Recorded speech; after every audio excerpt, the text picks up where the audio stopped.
This is OnePlus One Bamboo Shell Limited Edition that was a true flagship killer back then. And this is OnePlus 12 that comes with the same promise to deliver the best and affordable.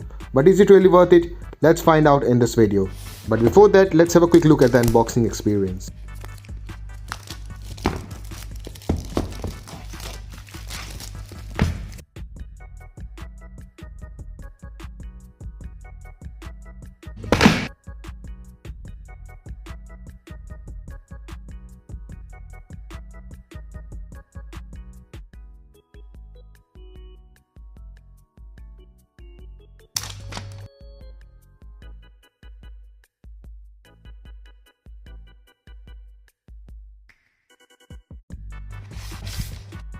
Before we jump into the phone, let's quickly talk about key specs. It has a 6.82-inch curved OLED LTPO display. This centered punch-hole panel offers a QHD plus resolution, a pixel density of 510 ppi and a 120Hz refresh rate.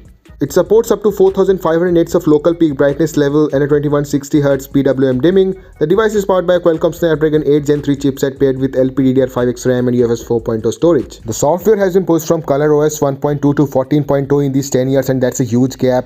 In terms of design, the circular camera setup is now larger. The camera module is just right. If it were a little larger, it would affect the daily grip. The module looks like a shining wristwatch under the sunlight, and the back surface has a rough texture. Hasselblad's logo is represented by only the letter H, so let's take a look at some camera samples. Thanks to the Beta 8 Gen 3 chip, it has a faster imaging speed and better performance against its own sibling, Oppo Find X6 Pro. You can game on this with no problem. We have tested the game Genshin Impact on this with no issues at all at the highest graphics, and it performs really well. The display is really good. Also, the peak brightness can reach a staggering 4500 nits, which makes it really useful even on a very sunny day. The software is ColorOS for China, which is really good. It still inherits some of those old features from ColorOS 1.2.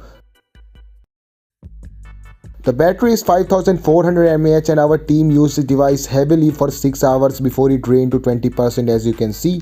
And that's where the power saving mode was triggered. In addition to 100-watt wired charging, this time it also has 50-watt wireless, and it's really cool. As for wired charging, we tested it and it reached 50% in 10 minutes and it took 27 minutes to fully charge. Also, it has an improved vibration motor for haptic feedback, which OnePlus is calling bionic vibration motor. So overall, OnePlus 12 is a great package. Obviously, it cannot match the glory of OnePlus One that is still capable of taking stunning photos. But it is indeed worth to carry that legacy of its forefather. Overall, I am quite impressed with the OnePlus 12.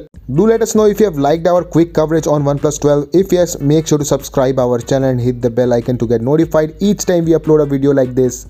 And as always, we will see you in the next one.